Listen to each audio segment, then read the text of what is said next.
안녕하세요. 책 읽어주는 여자 에젤 강미경입니다. 안양 동광교회 신필수 목사님의 책 아낌없이 드립니다를 보면 하나님과 이웃에게 믿음과 사랑으로 아낌없이 퍼주는 이야기로 가득한데요. 그 결과 쫄딱 망했는지 아니면 더 넘치게 복을 받았는지 한번 살펴보겠습니다. 1975년 나는 군대에서 6개월간 하사관 후보생으로 훈련받았다. 10km를 완전 군장을 한 채 뛰어서 60분 내 다시 부대로 돌아와야 하는 아주 힘든 훈련이었다. 초주검이 되어 목적지에 도착해서 확인 도장을 받은 후 나는 그 자리에서 쓰러지고 말았다. 심장마비를 일으킨 것이다. 그때 내 눈앞에 놀라운 광경이 보이기 시작했다. 많은 사람들 모두 벌거벗은 몸으로 마귀에게 피를 흘리며 질질 끌려가면서 하나같이 고통의 절규를 내뱉고 있었다. 전도자들이 예수 믿으라고 했을 때 왜 믿지 않고 나는 이제 어쩌면 좋을까? 아, 후회스럽구나. 바로 그때 하늘에서 뇌성병력 같은 음성이 들렸다. 회개하라, 회개하라, 회개하라. 나 역시 회개하라는 주님의 음성에 두려워하며 회개하기 시작했다. 2시간 정도 흐른 것 같았다. 실상 그때 나는 이미 죽어버린 상태였다. 나중에 알고 보니 죽은 지 2시간 후에 살아난 것이다. 깨어났을 때 나는 흰 보자기 천으로 덮여 있었고 훈련받다가 사망했다는 소식을 고향집으로 막 전하려던 순간이었다. 안간힘을 써서 겨우 나를 덮고 있던 흰 보자기를 제치고 주위를 둘러보니 의자에 곽 내무반장 하사가 앉아서 눈물을 흘리며 울고 있었다. 내가 애써 개미 목소리로 그를 불렀다. 내무반장님, 내무반장님. 그러자 내무반장이 나를 쳐다보더니 눈이 휘둥그레지면서 놀라움을 금치 못했다. 분명히 죽었는데? 흰 보자기를 덮어놓았는데? 죽은 사람이 말을 하네?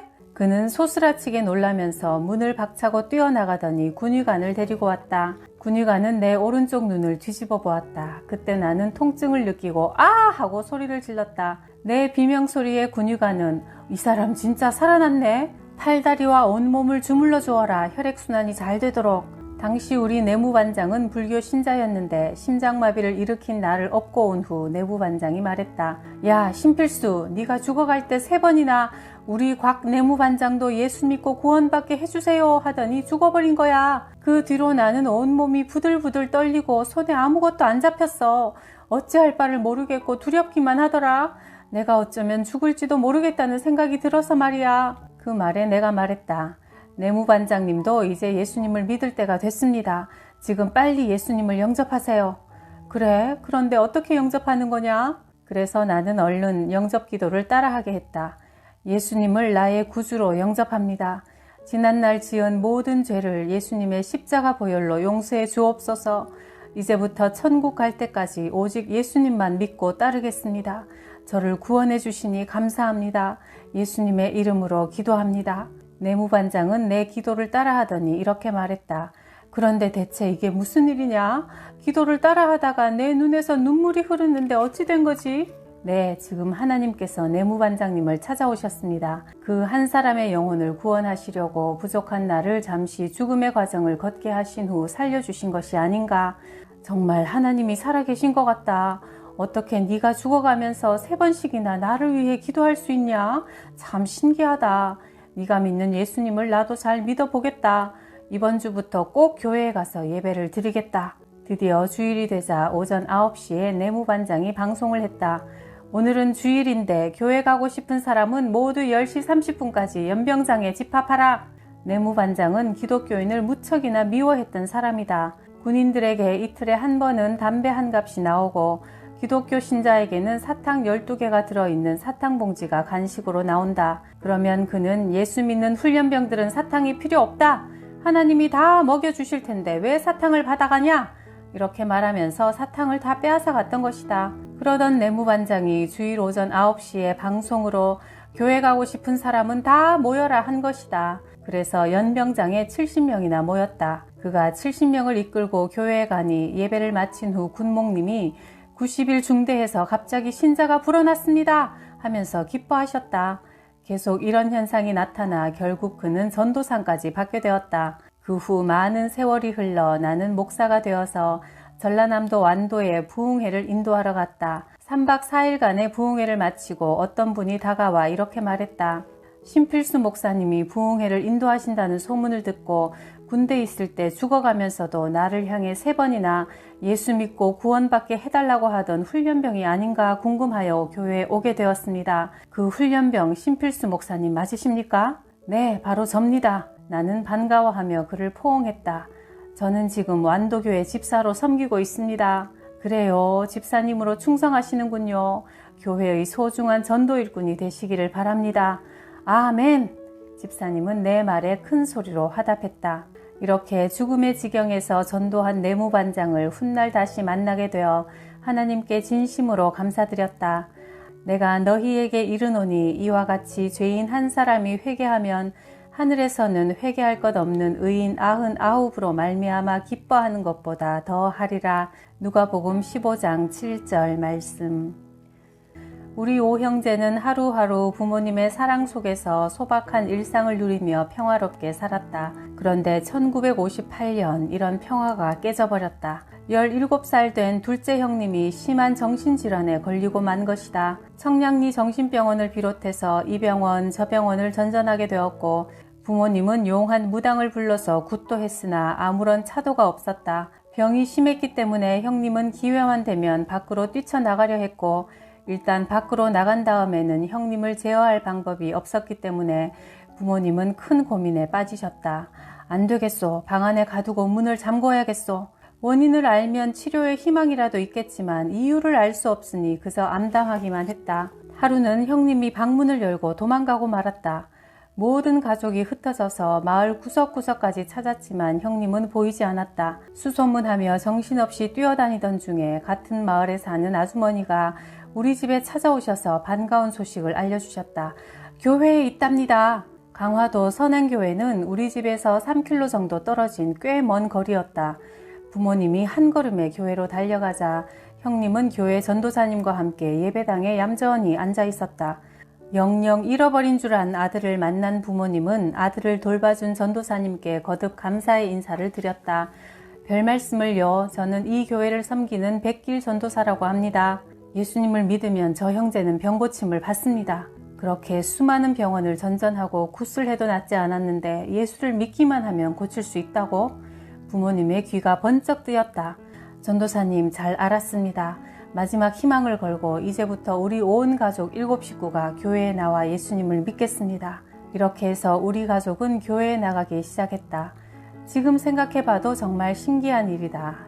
자기가 무슨 일을 하는지도 모를 만큼 정신이 온전치 않던 형님이 어떻게 교회로 도망갈 수 있었을까?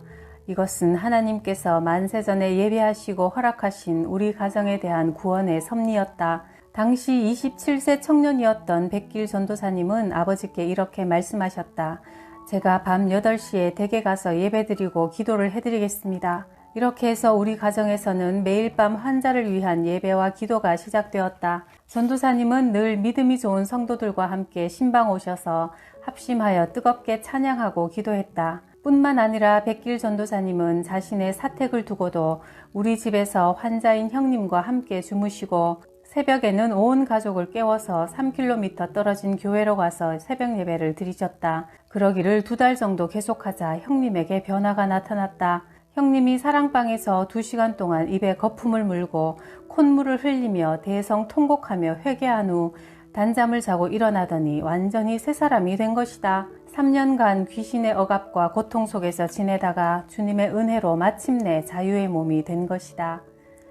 1987년 1월 전라남도 보성읍에서 12km 떨어진 작은 농촌 마을에 옥마교회에 부흥회를 인도하러 갔다. 도착해서 담임 목회를 하시는 분을 만나보니 목사님이 아니라 연세 지긋한 장로님이셨다. 강사님, 우리 교회는 가난한 농촌교회입니다. 목사님과 전도사님들이 생활이 안 되니까 오래 계시지 못해서 제가 여기서 3년째 담임 목회를 하고 있습니다. 강사님, 우리 교회는 한겨울에도 난로가 하나밖에 없고 돈이 없어 푹신한 방석도 준비하지 못해서 성도들이 딱딱한 의자에 앉아 부흥회에 참석해야 해요. 그래서 예배를 1시간 안에 8시에 시작해서 축도까지 9시에 다 마쳐야 하니 설교를 짧게 해주시기 바랍니다. 장로님, 설교는 제 마음대로 안 되니 성령님께서 인도하시는 대로 했으면 좋겠습니다. 내 말에 장로님은 아무 대답이 없으셨다. 저녁 8시에 첫날 부흥회가 시작되었다. 그런데 장로님이 사회를 보시면서 미리 광고를 하신다며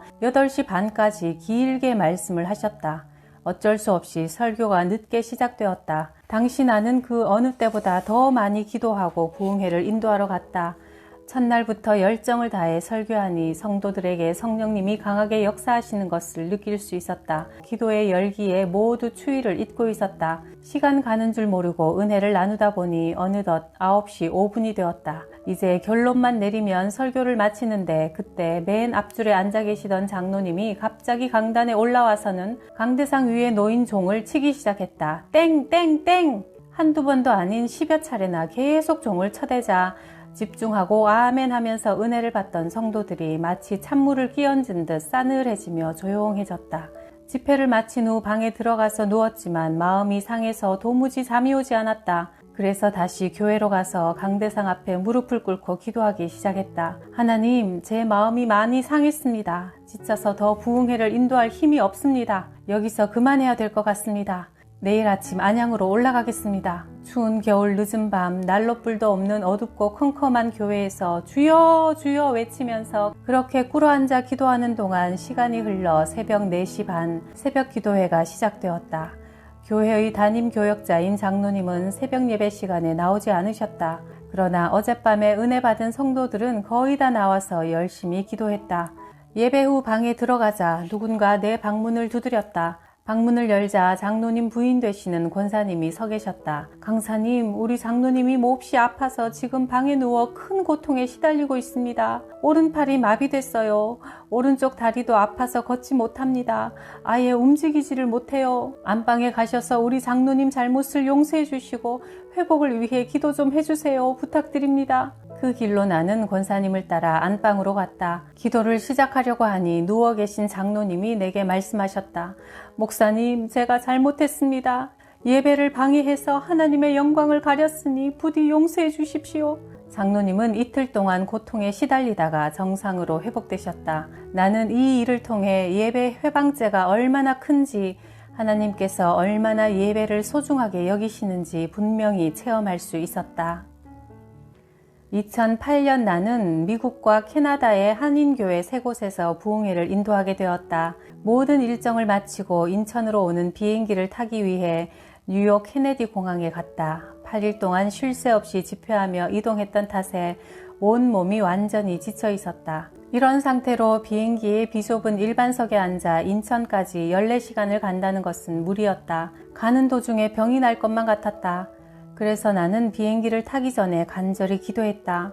하나님 아버지, 제 몸이 너무나 지쳐 있습니다. 복음 전하는 일 때문에 미국까지 왔는데 좀 더 넓은 좌석 하나만 주세요. 기도를 마치고 의자에 앉아 비행기를 기다리고 있는데 안내 방송이 흘러나왔다. 신필수 씨 안내 데스크로 빨리 오시기 바랍니다. 우리 항공을 많이 이용하셨기 때문에 좋은 좌석으로 표를 바꿔드리겠습니다. 새로 받은 탑승권을 보니 2층 VIP석이었다. 내 옆에는 젊은 엄마가 어린아이를 데리고 앉아 있었다. 나는 넓은 좌석에 앉아서 하나님께 감사 기도를 올리고 고운하게 잠을 잤다. 그런데 1시간쯤 후 깨어보니 아이 엄마가 좌석에 아이를 뉘어놓고 자신은 의자 밑에 쭈그리고 앉아 자고 있었다. 그 모습을 보니 측은한 마음이 들었다. 나는 조심스레 엄마를 깨웠다. 일어나 제 자리에 앉아서 편히 주무세요. 저는 목사입니다. 불편하게 계시는 모습을 보니 제 마음이 편치 않아서 그럽니다. 아이 엄마는 극구 사양하며 말했다. 목사님 괜찮습니다. 아이랑 번갈아가며 앉으면 돼요. 나는 다시 한번 권했다. 스튜어디스가 제 자리를 준비해 두었습니다. 그러니 꼭 인천까지 편안하게 가세요. 그때야 아이 엄마는 내게 허리 굽혀 감사를 표했다. 그러나 사실 내 자리가 준비된 것은 아니었다. 아이 엄마의 마음을 편하게 해주려고 그랬던 것이다. 나는 내 짐을 들고 승무원을 찾아가서 말했다. 내 옆좌석 아이 엄마한테 자리를 양보했는데 빈 좌석이 있으면 하나 부탁드립니다. 승무원은 놀란 표정으로 물었다. 아니, 그 비싼 자리를 왜 양보하세요? 아직 인천까지 가려면 12시간이나 남았는데. 저는 목사입니다. 아이 엄마가 고생스럽게 바닥에 앉아있는 모습이 안쓰러워 편히 가도록 도와드린 것입니다. 그렇게 해야 제 마음이 편하고 좋습니다. 네, 그러면 잠깐 기다려주세요. 승무원은 어디론가 갔다가 5분 후 돌아왔다. 목사님, 사무장님께 말씀드렸습니다. 저를 따라오세요. 스튜어디스를 따라가 안내받은 자리는 내가 앉아있던 좌석과는 비교할 수 없이 좋은 1등석 좌석이었다. 비행기가 인천공항에 거의 도착할 무렵 아이 엄마가 선물을 준비해서 나를 찾아왔다. 목사님 덕분에 좋은 자리에 앉아서 편안하게 잘 왔어요. 다시 한번 감사드립니다. 아이 엄마는 가방에서 명함을 꺼내주며 말했다. 저는 뉴욕에 사는데 남편은 대학에서 경제학 교수입니다. 뉴욕에 오실 일 있으시면 꼭 연락주세요. 남편과 함께 찾아뵙겠습니다. 목사님, 꼭 한번 뉴욕에 와주세요. 아이 엄마의 얼굴에서 말로만 하는 인사치레가 아님을 느낄 수 있었다. 우리는 그렇게 인사를 하고 헤어졌다. 다음해 나는 미국을 다시 방문하여 부흥회 인도를 하게 되었다. 무사히 집회를 마치고 돌아오는 길에 아이 엄마에게 전화를 걸었다. 예수님을 믿지 않는 가정이기에 전도하고 싶어서였다. 부부는 고급 승용차에 나를 태워 맨하탄으로 달렸다. 고급 음식점으로 나를 안내해 지금까지 먹어보지 못한 귀한 음식을 함께 나누면서 남편이 물었다. 목사님은 어떻게 그 비싼 좌석 좋은 자리를 제 아내에게 양보할 수 있었습니까? 나는 예수님을 믿는 목사입니다. 예수님께서는 섬김을 받기 위해서가 아니라 섬기러 이 세상에 오셨다고 했습니다. 저는 그런 예수님의 말씀을 조금이나마 실천하려고 했을 뿐입니다. 예수님을 믿으면 그렇게 양보를 할 수 있는 겁니까? 진정으로 믿는다면 그런 마음을 가지게 됩니다. 우리 교수님도 꼭 예수님을 믿으세요. 예수님을 믿고 천국 가시고 구원 받으셔야 됩니다. 제가 기도해 드리겠습니다. 저도 교회 나가서 예수님을 믿겠습니다. 나는 그의 말에 뛸 듯이 기뻤다. 식사가 끝날 무렵 그가 봉투 하나를 내밀며 말했다. 제 작은 정성인데 귀국하실 때 교통비로 사용하세요. 목사님, 다시 뵙기를 바랍니다. 헤어지고 나서 봉투를 열어보니 2,000달러가 들어있었다. 이 일로 인해 나는 하나님 앞에 행했던 모든 일들은 의미 없이 사라지지 않고 반드시 상급을 받게 된다는 것을 체험하게 되었다. 언젠가 한경직 목사님께서 이런 이야기를 해주셨다. 서울 영락교회에서 집사로 충성하던 부부가 미국으로 이민을 갔는데 그곳에서 열심히 신앙생활을 하다 보니 하나님께서 물질의 축복을 많이 부어주셨다. 그런데 이 집사님 내외분이 한국에 오랜만에 와서 한 목사님의 거처를 알아보고 남한산성으로 찾아왔다. 그들은 존경하는 목사님을 20년 만에 뵙게 되자 감사와 감격의 눈물을 흘렸다. 그리고 가방에서 백지로 싼 큰 봉투를 내놓으며 이렇게 말했다. 목사님은 저희가 영락교회에 다닐 때 신앙생활을 올바르게 하도록 하나님의 말씀으로 잘 가르쳐 주셨습니다. 그래서 저희가 미국으로 이민 가서 오직 믿음을 지키며 작은 일에 충성했더니 하나님께서 많은 복을 주셨습니다. 여기 작은 물질을 가져왔는데 목사님께서 하나님의 영광을 위해 쓰고 싶은 곳에 마음껏 쓰세요. 9억이라는 큰 돈이 들어있었다. 그런데 다음 날 생각지 않은 손님 두 분이 찾아왔다. 개척교회 목사님 부부였다. 서울 변두리에 교회를 세워 부흥이 되자 5년 만에 무리해서 3층 건물을 지었다가 큰 어려움에 처하게 되어 목사님을 찾아온 것이다. 부채가 있어 채권자들이 일주일에 서너 번씩 찾아옵니다. 욕설을 퍼붓고 성전도 파괴하겠다고 협박하니 저희는 늘 불안과 초조 속에 살아갑니다. 눈물을 흘리며 도움을 요청하는 모습이 딱하고 안쓰러워 목사님은 9억 원을 그들에게 건네주었다. 그리고 이 돈에 대한 사연을 전해주며 말씀하셨다. 이것을 가져가서 빚을 갚고 신실하게 목회하시오. 한 영혼이 천하보다 귀하니 한 영혼을 위해서 목숨 걸고 희생하시오.